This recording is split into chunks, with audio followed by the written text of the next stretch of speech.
去年7月，台湾在网上放了一个电视片的预告片，这个电视片的名字叫做《0日攻击》。这个播放之后在网上引起了一个非常大的反响啊。这个电视剧的大概情节是这样的讲的是中共在某一届的中华民国总统选举之后不久对台湾开始下手。大家都知道，台湾的中华民国总统选举选举日呢是1月份，就职日呢是5月份，这中间有4个月左右的真空期。这4个月左右的真空期很尴尬，因为新总统呢还没有就职，而旧总统呢实际上已经马上要到期了嘛。所以这4个月左右的时候呢，对于台湾的政坛来讲是一个非常不确定的日期。在某一次中华民国总统就在这个日期权力交接的3、4月之间，中共对台湾开始下手了。怎么下手的呢？他说一辆运8的运输机在台湾海峡上空被击落了。击落了之后，这飞行员被中华民国的海军给救起来了。但是中共呢就认为这是中华民国对中共的军队开始率先发起攻击，于是拿这个为借口就开始对台湾下手。先是对台湾全岛进行屏蔽，黑客开始对台湾进行攻击，进入到台湾的媒体开始播放中国大陆的新闻，让台湾的老百姓赶紧投降，台湾社会赶紧投降。然后黑客进攻到台湾国防部的网站，黑的他们台湾国防部的那些网站的各种信息那整个台湾社会呢，股市开始暴跌，人心开始浮动，很多人开始外逃。这个时候呢，那些跟中共同路的第5纵队的人就开始组织起来里应外合，准备夺取台湾的那些什么警察政府部门那整个电视的最后一集就中共的特种部队开始登陆金门。大概情节就是这样的这部电视剧据说原计划是在今年的1季度播出，但是呢我也没看到，我不知道什么原因拖到5月份还没有播出我还挺期待的，挺想看一看的因为我挺想看一下台湾社会如何编排就中共武力进攻台湾之后台湾社会自己的反应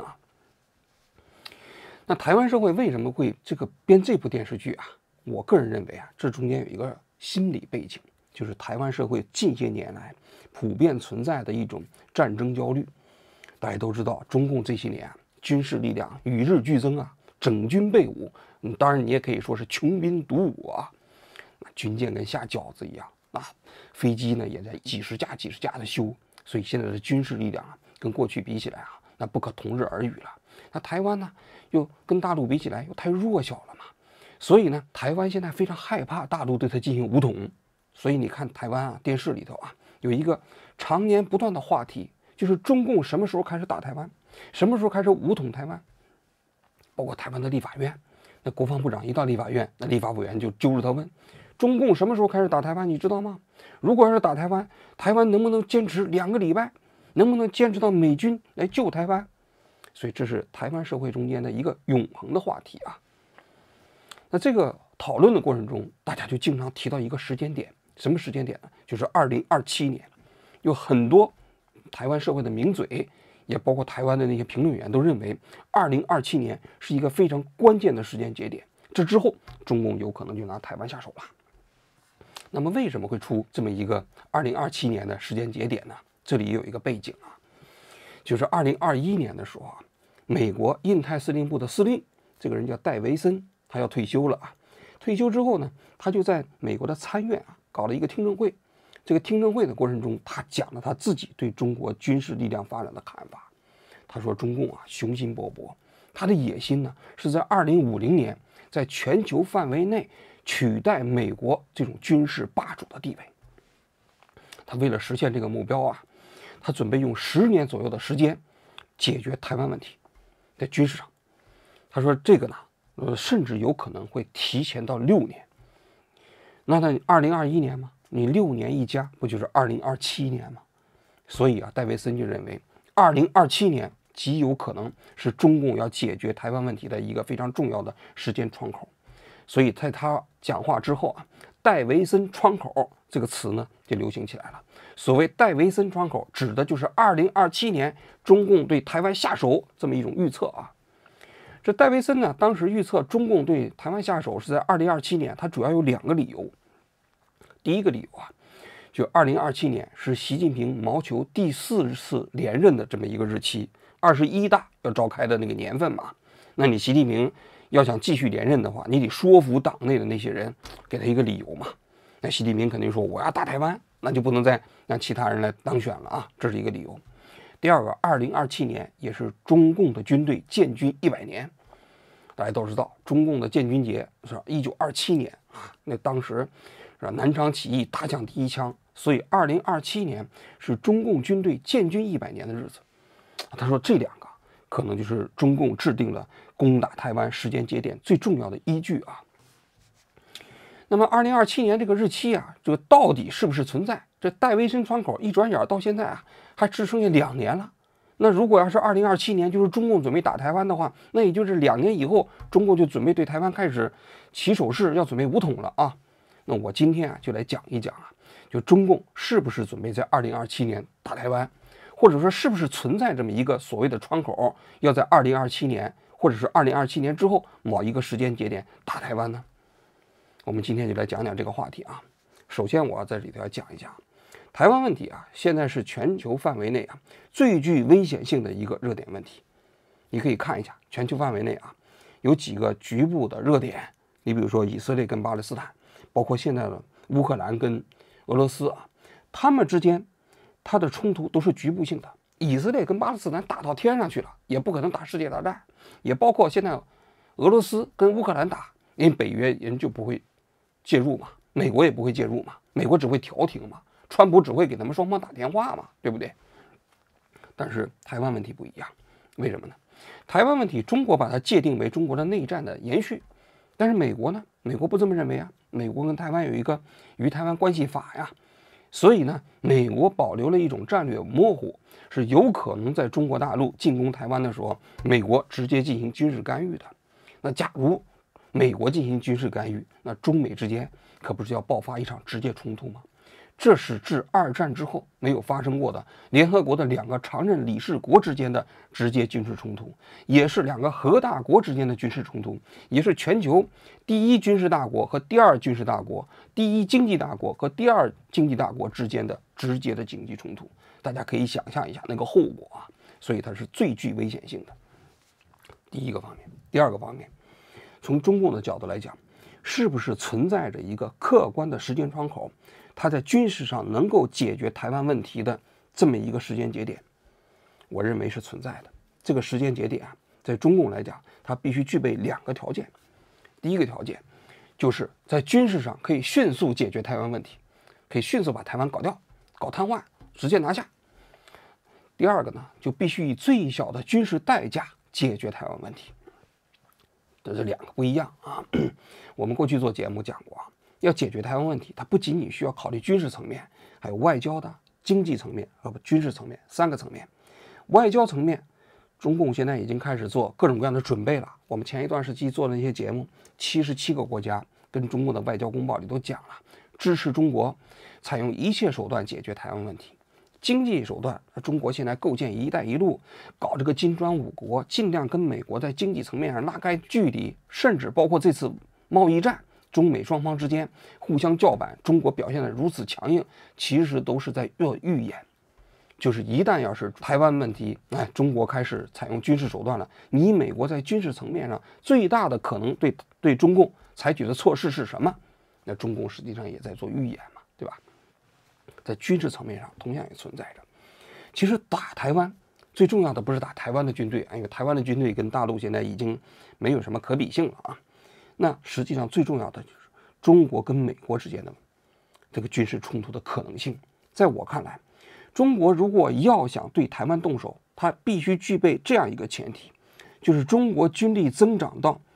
美国不敢当中共对台湾下手的时候直接采取军事手段进行介入，这是中共用武力统一台湾的一个前提条件。就是没到这个前提条件，中共不会对台湾下手的。但是到了这个条件之后，对台湾是不是下手呢，就取决于中共的意愿了。那么为什么说具备这样的一个时间节点呢？那大家听我分析一下啊。首先呢，川普在未来的10年，他说啊，2035年之前让美国再次伟大，这是美国要重新复兴。但习近平嘛，提出来中华民族的伟大复兴，原先呢，据说这个时间啊是定在2049年，就是中华人民共和国成立100周年。但最新的信息显示啊，他已经把这个时间啊提升到了2035年，这是一个非常重要的时间节点啊。也就是说，习近平的中华民族的伟大复兴跟川普的让美国再次伟大这2个战略目标，在未来的10年是直接对撞冲击的，而这2个目标纠结在一起，实际上就会惠利于台湾。这是在整个全球的战略层面上来讲啊，这是第一个方面。第二个方面，大家看一下今年的就是中共的这个财政预算表啊。财政预算表出来之后呢，大家都关注中国的军费啊增长啊，跟上一年相比是增长7.2%，它就意味着是整个亚洲军费开支的40%，全球军费开支的12%。除了美国啊一股独大以外，那中国现在对其他国家都是遥遥领先。中国政府2024年公布的军费开支呢，大约是2300亿美元，但这个数据呢可能是被低估了。国际上有研究呢，实际的军费开支大概是在3000亿美元左右。这个数字啊，超过了中国周边所有国家军费开支的总和。你就比如说日本啊、韩国啊、蒙古啊、俄罗斯啊、什么印度啊，所有这些国家加起来的军费开支，还不如中国这一个国家军费开支的数量高。所以你想，中国现在的军费开支的这个数额是非常非常高的啊，这是一个非常重要的背景。另外一个，大家可以看一下这军费这几年增长的趋势啊，从2019年到2025年。这7年左右的时间里头啊，这个非常有意思的一个趋势。2019年的时候是7.5%增长啊，2020年的是6.6%就下降了，然后2021年是6.8%，到2022年是7.1%，之后23、24、25这3年都是增长7.2%。也就是说，从2021年开始啊，中国的军费开支的增长每年大致是按照一个固定的这么一个增长幅度在增长。大家要知道有一个背景啊，就去年的一年，中国的经济形势非常糟糕，也包括今年中国经济形势也非常糟糕。中国经济形势糟糕所带来的一个直接的后果是什么呢？就中国的财政收入开始面临前所未有的压力。所以大家都看到啊，中国要发行长期国债啊，然后要搞赤字运算呢。那么在这种背景下，中国的军费依然保持着一个恒定值在增长。那我的判断是什么？我的判断就是在中共内部一定有一个既定的时间表，这个时间表要达到一个所谓的军事目标，然后按照这个目标推算出来每年整个军费增长的数字是多少。这个数字是不会因为经济增长的速度的放缓或者是改变而改变的。言下之意就是不管经济形势如何，不管财政状况如何，为了实现这个军事目标，这个军费的增长幅度都是不能改变的。这是一个非常重要的判断啊。紧随其后我们再讲一讲，那么如果这个目标存在的话，那这个目标它现实在体现在军费上到底是如何实现的呢？我们看一下中国的这个军费开支特别有意思啊。中国反复讲，在全世界范围内它不算高，因为 GDP 在增长嘛，在整个中国的财政收入里头，它大概占到5.3%，GDP 里头呢大概只占到2%，比较低啊。但是啊，世界上普遍有一个认知，就中国的军费开支啊长期被低估，也是中国或者是中共它有意在隐瞒自己的军事开支。瑞典斯德哥尔摩研究院有一份专门研究中国军费低估的报告。他就讲中国这个军费被低估主要有哪些因素呢？他就讲了这么几个因素啊，就是比如说第一个，中国的军工企业卖军火挣的钱，那你这个挣的钱你没算吗？第二个，你比如说中国有武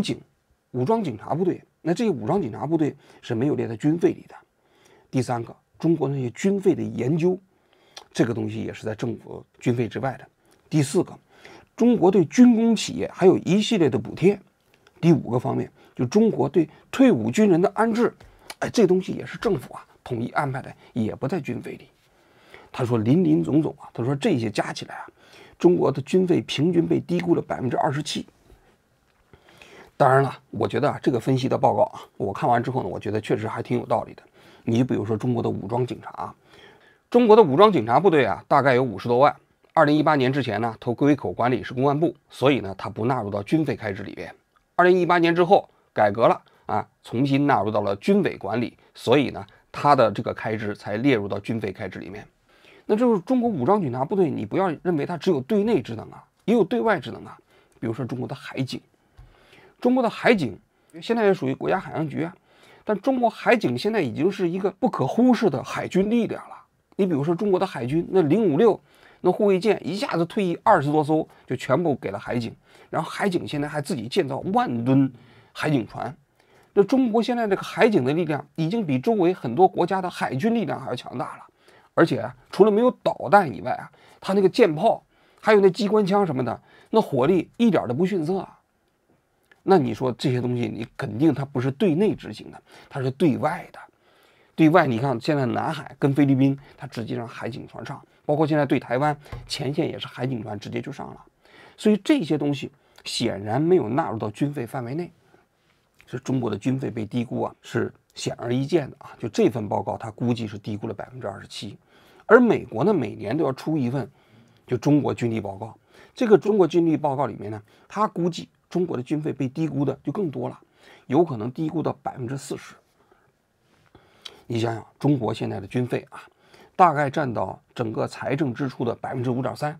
但中国呢，同时列了大概5%左右的国家安全支出。这就国家安全支出包括什么呢？也包括武警的，也包括公安的，还包括维稳的经费。所以被低估的这部分，很大一部分是来源于这个放到安全支出的这个范围内的啊。假如说中国啊被低估了40%，那中国实际军费的开销占到整个财政支出的比例大概就是在7.5%左右。那这个比例啊跟美国就相差无几了。美国大概占到9%啊，美国。那你想想，如果在这个基础上你再核算中国的军费，那就更可怕了啊。这是第一个。第二个方面，就中国的军费啊，从改革开放之后到现在啊，大概发展这么几个阶段。第一个阶段就上个世纪啊，除了79年左右的时候，由于打越南嘛，中国军费有一点大幅度的支出。总而言之呢，邓小平当年提出来的口号叫韬光养晦，军队建设要服从国家的经济建设。所以那个时候军队没钱，一个是裁军，那文革期间有600万军队裁到了300万，然后呢就是整个军队啊，这个基本处于一种维持状态啊。这种状态呢一直持续到上个世纪的90年代，这中间有一个时间节点，就是1999年，中国的军费开始大幅的上升。这其原因呢，就在于当时海峡两岸之间发生了海峡危机。那海峡危机大家都知道，1996年台湾总统大选，然后呢，李登辉不是要选举吗？中共当时就开始在台湾海峡上搞军演，往那打导弹。当时中国实际上军队的水平很低，所以打的都是空炮弹。当时中共还找那个台湾的那些密使跟台湾说，他说我们其实就是演习一下，没有什么意思啊，你们不要做过激反应啊，还专门给台湾传话呢。后来呢，美国呢还是派了2个航母舰队啊，通过台湾海峡给中国施加压力啊。所以这之后，中国呢军队啊开始进入到了一个快速发展期。1999年之后，中国军费每年的增长幅度呢都在12%到20%之间。中国自己说这叫补偿性发展，因为过去啊发展的水平太低了，所以从1999年到19年左右的时间，中国的军费啊一下子扩张了5倍，大概从1000亿人民币左右扩张到了这个5000亿人民币左右。那这个发展的速度是非常快的啊。那么进入到了2005年之后呢，差不多有那么10年左右的平稳发展期。那习近平上台之后呢，尤其是他把整个战区，把过去的7大这个什么军区改编成了5大战区，然后把整个军队的建制也都打破了啊，改成了以合成旅，就现在美军的标准的那种作战单位啊。其实大家都可以看到，这个目标就是指向台湾的。那么这个时候啊，中国的军费发展呢，又开始进入到了一个快速增长期啊。虽然说啊，每年跟 GDP 的这个增速相对来说保持一个平稳的状态，但是由于这些年中国经济发展的速度特别快，所以这些年中国军费的增长速度呢也是突飞猛进的。所以大概从2000年开始到这个2024年，中国的军费啊总数增长了差不多10几倍左右，这个速度是非常可怕的啊。更重要的一个就是这个军费啊过程中间的比例不同，因为过去中国军费啊里面大概是3-3制，就1/3是人员的开支，1/3是购买装备设备，还有1/3呢是训练维持费用。但是这个结构，就现在有人研究，这些年发生了非常大的变化，就是人员维持的费用这个比例一直在降低，然后装备啊购买的这个费用啊一直在上升，就现在大概由过去的33%，已经在2017年之后呢上升到了41%。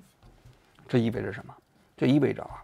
你像中国今年1.67万亿，也就是大概2700-800亿美金这个数字啊，你乘以41%，中国每年购买装备的数量就超过了1000亿啊，1000亿美金呢。那这是一个非常不得了的数字啊。所以中国军队的整个它的这个军费的这个结构在发生了变化。还有一个非常重要的变化，从2020年以后，中国军队啊就训练的这个费用比例也在上升。那么实战化演训啊，这个程度呢也在不断的增加。唯一下降的就是这个人员的工资开销。那么他们是怎么实现的呢？实际上就是通过开始压缩整个军队的人数规模。你比如说，过去是320万军队，现在已经压缩到200万左右了。中国军队呢，目前总数呢差不多是200万左右，其中陆军呢是90万，空军和海军的数量差不多，都是35万左右，剩下还有火箭军，还有一些战略支援部队啊。人员减少了，数量变精了，装备费用上来了，这是整个中国军队在过去10几年所发生的一个非常重要的变化。那我们可以对比台湾，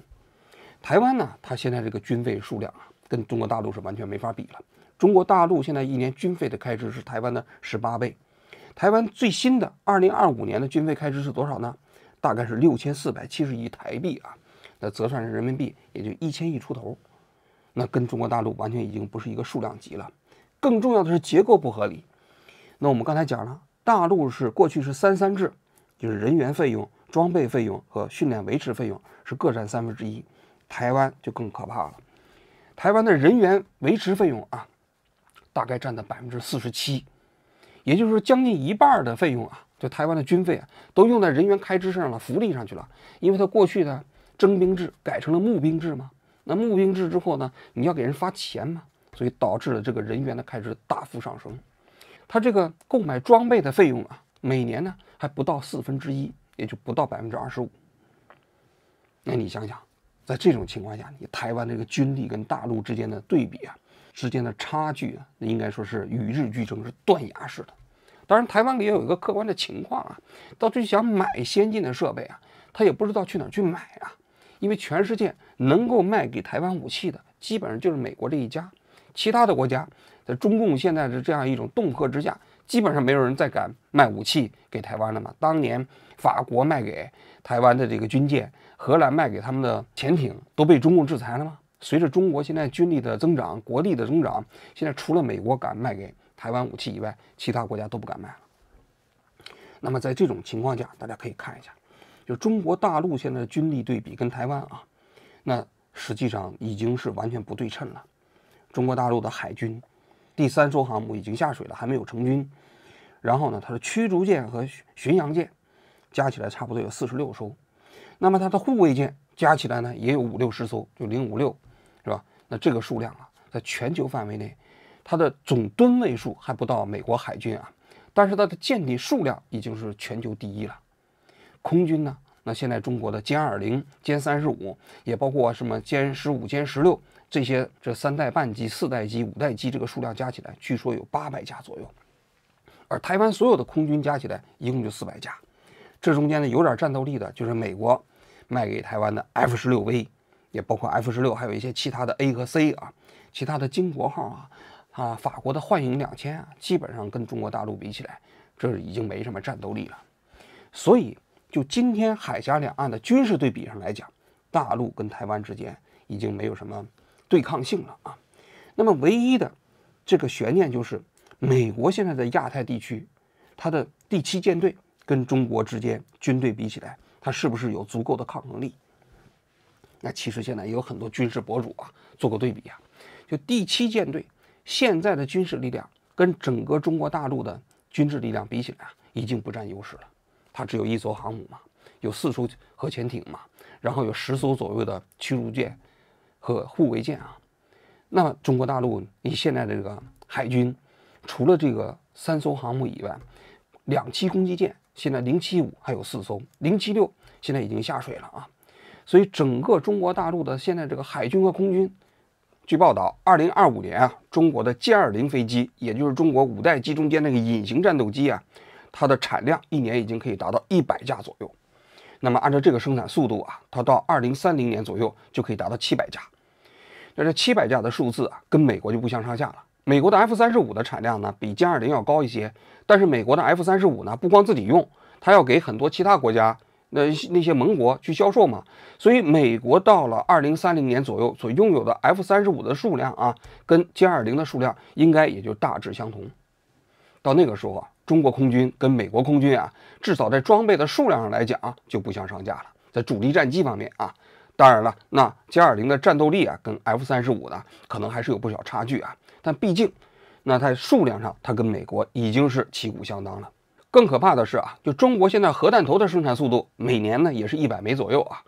那么现在呢，大概存量是600枚核弹头。那么到2030年左右呢，核弹头的数量也能达到1000枚左右，那也是一个标准的核大国了。那么我的观点是啊，2027年啊，应该不是所谓的中国攻打台湾的一个所谓的一个军事窗口。为什么这么讲呢？这里头有一个非常重要的指标，大家可以看一下。中国的第3艘航母啊，就是福建号，现在呢已经下水了，2022年下水，现在在一直进行海试，还没有入列。其实这个航母它入列之后啊，它最后要形成战力，一般来说平均也要3到5年左右的时间。所以这个福建号要最终形成战力，最快也得在2029年到2030年左右。这个其实对中国特别重要，因为这个福建号的战斗力啊，过去的山东号和辽宁号2艘加起来也不如福建号，因为福建号是平行的这个甲板，不是滑跃式的，还有电池弹射。如果要是歼35能够上舰的话，那么中国大陆的这个航母的战斗力就会脱胎换骨。还有我刚才讲了，那个075，现在是已经建了4艘，据说是要建6艘。这075每一个它的这个吨位呢是2万吨左右啊，其实它这个攻击力也相当于1/3的一个航母。另外，那个076被称之为无人机航母，现在已经下水了，将来未来可能也要建造4艘。那么到2030年左右，也就是从现在开始到2030年左右，还有5年左右的时间，整个中国这个空军和海军的实力啊，应该说就大概迈过了美军可以随意干涉台海危机的这么一个节点。所以在我看来啊，其实中国大陆啊，在什么时候具备这个区域拒止的能力呢？就是中国就是拿下台湾，武统台湾，美国也不敢随意的进行军事介入呢？我认为这个时间点是在2030到2035之间这5年的时间。到这个时间点之后啊，应该说中国大陆啊要想武力解决台湾，就取决于它的意愿了，而不是能力了。在此之前，中国啊它可能不会冒险采用军事手段去解决台湾问题。应该说啊，留给台湾的时间真的不多了，大概还有10年左右的时间。那未来如何发展呢？那我分析的到底对不对呢？大家呢拭目以待啊！我们明天啊，我们接着来分析一下这个话题啊。好了，我今天就讲到这里，谢谢大家。In stark contrast to our free and open vision, the Communist Party of China promotes a closed and authoritarian system through internal oppression as well as external aggression.